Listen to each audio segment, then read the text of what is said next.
Нарын облусунун аймагынан уурулукка шектелип 2 жигит кармалды. Ушул жылдын 6-июнунда 1960 туулган Нарын шаарынын тургуну милицияга арыз менен кайрылган. Арызда айтылгандай 4-июндан 6-июнга чейинки аралыкта үйдө эч ким жоктугунан пайдаланып, белгисиз бирөөлөр уурулукка кирип, алтын, күмүш жасалгаларды жана башка баалуу буюмдарын тоноп кетишкен. Үй ээси болжол менен 70 000 сом чыгымга учураган. Аталган факт уурулук менен катталып, кылмышкерлерди издөө иштери башталган. Нарын шаардык ички иштер башкармалыгы жүргүзгөн ыкчам иликтөөнүн натыйжасында кылмышка шектүү катары Кочкор районунун 1998 жана Актала районунун 1990 туулган тургундары кармалып, күнөөлөрүн толугу менен моюндарына алышкан. Алардын мындан сырткары Нарын шаарындагы 10 үйгө, Кочкор айылындагы 3 үйгө уурулукка киргени да аныкталган. Учурда тергөө, суракка алуу иштери жүрүп жатат.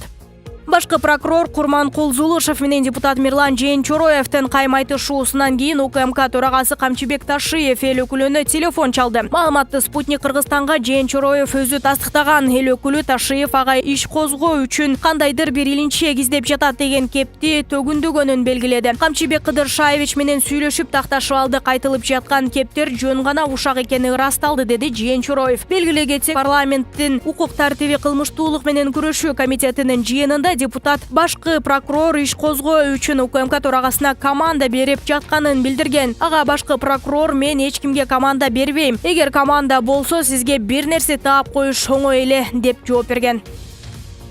Садыр Жапаров сентябрда Кыргызстандын президенти катары биринчи жолу Бириккен Улуттар уюмунун башкы ассамблеясында видео кайрылуу жасады. Ал жакын арада өлкөдө октябрь окуяларына 1 жыл болоорун, бул убакыт аралыгында бийлик коомдук саясий кырдаалды жана социалдык экономикалык абалды турукташтырууга жетишкенин айтып, Кыргызстан демократиялык жолдон тайбайт деп билдирди. Өлкө башчы 28 ноябрда Кыргызстанда жогорку кеңештин депутаттарын шайлоо өтөрүн кошумчалап, эл аралык уюмдардын байкоочуларына бардык шарттар түзүлөрүн белгиледи. Андан тышкары Ауганстандагы саясий кырдаалга токтолуп, Бишкек 500 Ауган студентине Кыргызстанда окууга шарт түзүп берүүгө даяр экенин айтты. Ауган жергесиндеги кырдаал чөлкөмдө коопсуздук маселесин күн тартибине чыгарарын айтып, Улуттар уюмунун Ауганстандагы мекемелерин убактылуу Бишкекке жайгаштырууну сунуштады.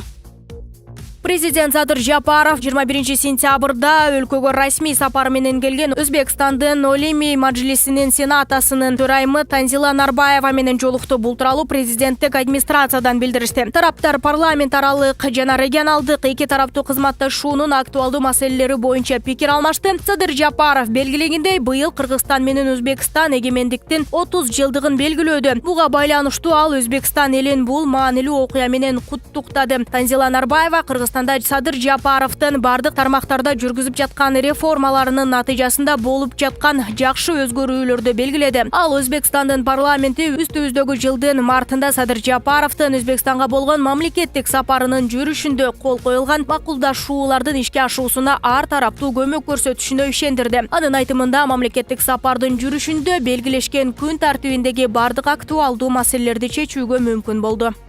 Министрлер кабинетинин төрагасы Улукбек Марипов Орусиянын өкмөтүнүн төрагасы Михаил Мишустин менен телефон аркылуу сүйлөштү. Бул тууралуу Министрлер кабинетинин басма сөз кызматы билдирди. Маалыматка ылайык, телефондук сүйлөшүүнүн жүрүшүндө Улукбек Марипов Орус элинин Пери мамлекеттик улуттук изилдөө университетине адам өлүмү менен коштолгон куралдуу кол салууга байланыштуу көңүл айтты. Ал кырсыктын натыйжасында жабыркагандарга тез арада айыгып чыгуусун каалады. Сүйлөшүү алкагында тараптар эки тараптуу кызматташтыктын актуалдуу маселелерин, ошондой эле алдыда өтүүчү өкмөт башчылар деңгээлиндеги жолугушууларды талкуулады. Улукбек Марипов ошондой эле өз кесиптешин ушул жылдын 17-19 сентябрда өтө турган Орусиянын федералдык жыйыны мамлекеттик думасына шайлоолордун ийгиликтүү өтүшү менен куттуктады.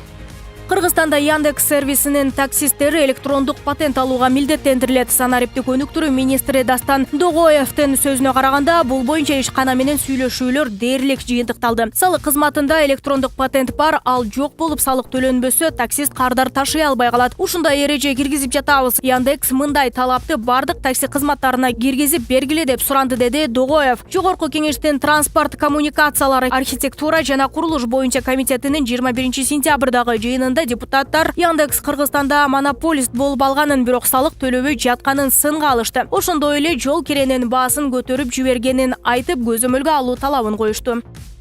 Россиянын Оренбург облусунда Шанхай кызматтык уюмунун машыгуусунун алкагында Кыргызстандын маданият күнү өткөрүлдү. Бул тууралуу Коргоо министрлиги кабарлады. Анда кыргызстандык аскерлер концерттик программа даярдап, көпчүлүктүн купулуна толгон кара жорго бийин бийлешкен. Мындан сырткары коноктор үчүн майрамдык кечки тамак уюштурулуп, кыргыз ашканасынын салттуу азыгы болгон боорсок, тандыр нан, беш бармак сыяктуу тамактар коюлган. Тынчтык миссиясы 2021 аталышындагы машыгуулар Россиянын Оренбург облусундагы Тонгус полигонунда 11-сентябрда башталган, 25-сентябрда жыйынтыкталат. Ага Россия, Индия, Казакстан, Кыргызстан, Кытай, Пакистан, Тажикстан жана Өзбекстандын 4000 чукул аскери катышууда. Машыгууга Ми-8 тик учагы, Су-24 МП чалгындоочу самолету, Су-34 истребители жана Ил-76 аскердик транспорттук учагы тартылган. Кыргызстан куралдуу күчтөрүнүн Скорпион атайын багыттагы бөлүгүнүн 100дөн ашуун аскери барган.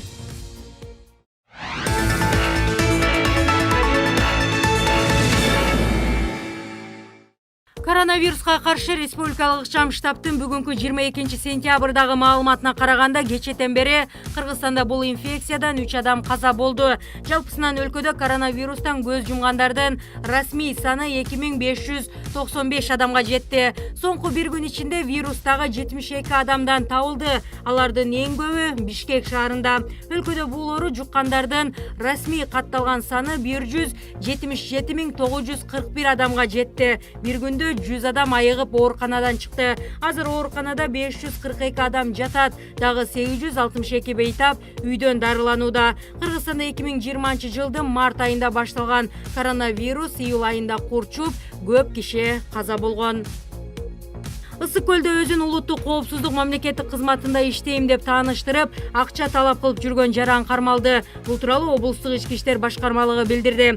20 сентябрда Ысык көл райондук ички иштер бөлүмүнө кабарлама түшкөн. Анда айтылгандай, бейтааныш жигит Чолпон атадагы дарыканаларга УКМК кызматкери катары кирип, кызматтык күбөлүгүн көрсөтүп, ар кандай шылтоолор менен 5000 сомдон талап кылып жүргөн. Аталган факты кылмыштардын жана жоруктардын бириктүү реестерине Жазык кодексинин 359 беренеси менен катталып, иликтөө иштери башталган.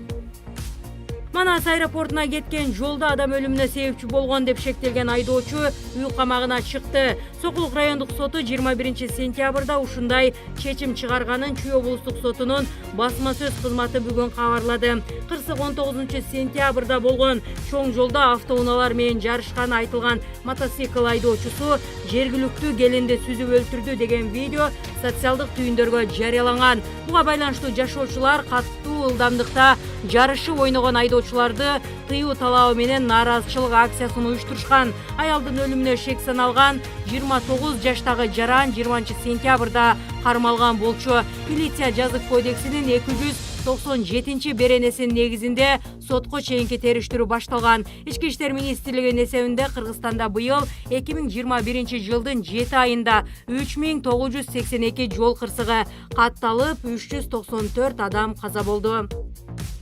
Жогорку кеңештин депутаттарын суракка чакырууга негиз болгон маданият кызматкери Сономүбө Кадырованын президентке жазган катынын жасалмалуулугу текшерилип жатат. Бул туурасында башкы прокурор Курманкул Зулушев парламенттин жыйынында билдирди. Эл өкүлү Рыскелди Момбеков автор өзү каттын түп нускасын өзгөрүп калганын айтканына карабай, жалган маалыматка таянып, депутаттарды суракка чакыруунун мыйзамдуулугун сурады. Башкы прокурор муну Ички иштер министрлиги тергеп жатканын, андыктан иш башталганда эле кийлигишсе кызмат абалынан пайдалануу катары эсептелерин белгиледи. Эске салсак, маданият кызматкери Сономүбө Кадырова бир катар саясатчылардын атын атап, бийликти күч менен басып алуу аракетин көрүп жатат. Аларга каттуу чара көрүңүз деген мааниде президентке кайрылуу жолдогон.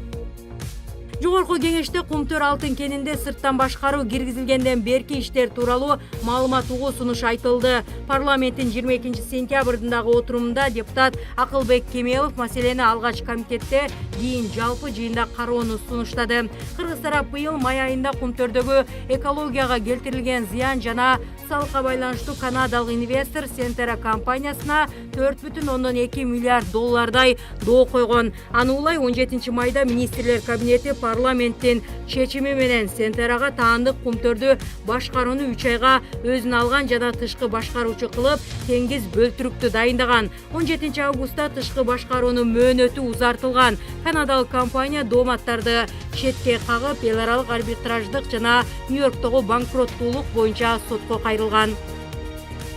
Министрлер кабинетинин төрагасы Улукбек Марипов Сауд Арабиянын Кыргызстандагы элчиси Ибрахим Ал-Радини кабыл алды. Бул тууралуу Министрлер кабинетинин маалымат кызматы билдирди. Министрлер кабинетинин башчысы белгилегендей, Кыргызстан Сауд Арабия кароочулугу менен келечекте ыраттуу кызматташтыкты өнүктүрүүгө артыкчылыктуу маани берет. Ошондой эле президент Садыр Жапаровдун Сауд Арабияга расмий сапарына карата даярдыктар тууралуу маалымат берди. Улукбек Марипов билдиргендей, кийинки жылы эки өлкө ортосундагы дипломатиялык мамилелердин орнотулганына 30 жыл толот жана 2022 жылды Кыргызстан жана Сауд Арабия элдеринин ортосундагы достук жылы катары жарыялоону сунуштады. Анын алкагында экономикалык жана маданий гуманитардык тармактарда ар кыл иш-чараларды өткөрүү мүмкүнчүлүгү түзүлөт. Сауд Арабиянын элчиси Ибрахим Ал-Ради Министрлер кабинетинин төрагасынын демилгесин колдоого алды. Жолугушуунун жүрүшүндө тараптар соода-экономикалык жана маданий гуманитардык тармактардагы эки тараптуу